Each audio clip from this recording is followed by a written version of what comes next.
I created a flow with myself, Kai, and Mario. We sat there and we said, what percentage of a human being selfish or selfless is good for society? Okay, let's kind of look at both sides. Is a person who's 100% selfless good for society? If you're 100% selfless, meaning everything you do is for others, are you good for society?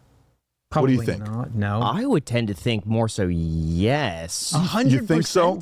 You think 100% selfless is good for society? I'm trying to think at what level does being selfish benefit others? If the point is to help others, at what point does being selfish help? So picture somebody who is 100% selfless. They do everything for who?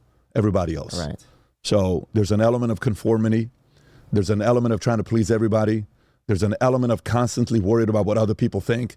Those types of people don't typically do net positive good for society, because the first thing we want you to do is we want you to take care of yourself. Okay. A few things with me. I don't mind if you smoke weed, I'll shake your hand. I don't mind if you smoke cigars, I'll shake your hand. If you smoke cigarettes, I can't deal with it. Okay. When I shake someone's hand who smokes cigarettes, I go like this. I'm like, give me a flipping break. I'll go like this to you next time. I don't like cigarettes, right? If you don't take care of your body and you smell, you can't be around me too much. I got a big nose and I can smell everything, okay? I can smell if you took a shower. I can smell if you don't brush your teeth. I can smell it, and I don't like it. I ran a sales team, and one of the things happens when you run a sales team, you have to have a lot of awkward conversations. So when a young guy gets started and you want to sell, I would sit there and I would say, hey, you don't yet have credibility to have beard. If you're going to be selling insurance, you got to kind of fix your hair a little bit. You got to get your cut on the side a little bit. You got to shave. If you're going to sit in front of other people asking them to sell their $1 million home with you, you got to dress up better. Now, you guys are running a YouTube channel. You don't care what I think about you. There's an element that's your look. You got like the Steve Jobs look. But I would sit there and I would tell guys, and I would say, hey, Johnny, yes. Do you know you smell? You're serious. Yeah, you smell, bro. And it's not good. And about 20 people have brought it up to me. And here's what I want to do with you. Do you want to continue smelling, or do you want to do something about it? I want to do something about it.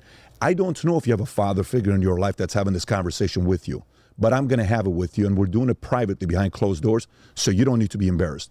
But I'm hoping for the rest of your life, no one ever needs to have this conversation with you. Fair, fair. Let me give you the starter kit.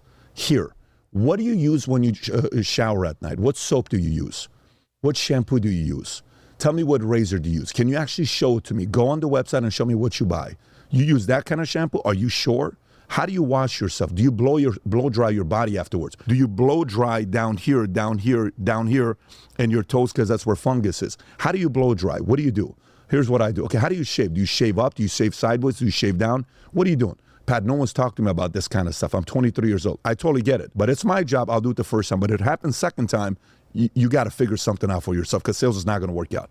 So here's an option for you with deodorant, okay? Here's the toothpaste. Here's the toothbrush. Here's the spray. Here's a cologne.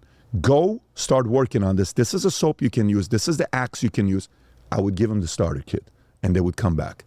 Because if you're 100% selfless, you don't really care about, taking care of yourself. All you care about is, but you're hurting everybody else. Now let's flip the question. Do you think a person that's 100% selfish is a net positive to society? No. Do you think more than 100% selfless? Makes you think. Yeah. So what Probably is it? not. Think about a person that's 100% selfish. What do they typically do? Make money. Great. That's a positive to society. What else does 100% selfish do? They take care of themselves. Right. They're clean. They probably don't donate, right? That's Probably fine. don't volunteer. But the selfless one probably doesn't make any money, because that guy doesn't have any dreams or vision or goals. So when you think about this element and you say, do you think Vivek's doing it for ego and all this stuff? I think you're doing it for ego. Sure. But I don't think it's 100%. So the number we found that's reasonable, that's a good amount to be that a guy's still driving is 70-30. If 70% of you is driving for your goal, your dreams, your vision, 30% is for him, the people around you, your audience, you're a net positive, because you're constantly in search of something. If somebody is 50-50, they're typically a good advisor, because they don't want anything from you. The only thing they want from you is a little bit of credit to say, hey, John, thank you for that advice.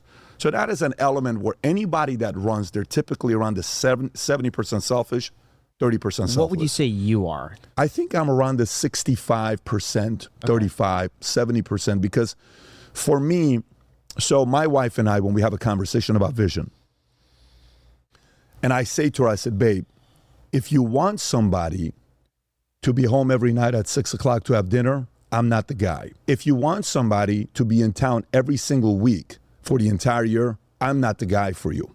If you want somebody that's going to sit there and say, oh my God, I'm so sorry, I'm this, I'm that, I'm this, I'm not that guy. I'm not compromising my vision, because that vision is a commitment I have to my father, my heritage, my family, and my God. I'm not compromising that vision. I'm not compromising my values and principles. These are things that I'm fighting for. If you're okay with that, let's roll. If you're not, let me introduce you to some of my friends that may be a better match for you than me. This is when we were dating. Okay. So if I see relationships, husband and wife, I'll typically talk about this, and, I'll talk to someone else, say, oh my God, this guy's a real good talent. I like him a lot. So let's just say you and I have a good meeting tonight, and you leave, like, Pat, I'm on fire. We're going to go do this. Let's just say we have a God conversation, or we have a health conversation, or we have a political conversation. And you're like, this is fantastic. That's a good point. And then you go home.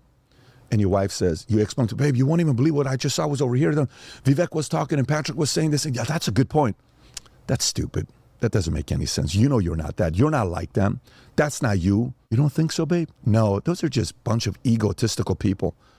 Yeah, you know what? I thought about that. Yeah, I think you're right, babe. I love you. And you go to sleep. Versus, you go home. Babe, I saw this debate on Vivek and Patrick. And blah, blah, blah, blah. Yeah, babe, that's not you. That's stupid. Those are egotistical people. What are you talking about, babe? Yeah, those are egotistic. These are people that only care about themselves. I'm sorry, babe. You care about you. Take care of yourself. I'm glad you do. I do. I love the fact that they're driven. I like being around people that are doing this. They inspired me tonight.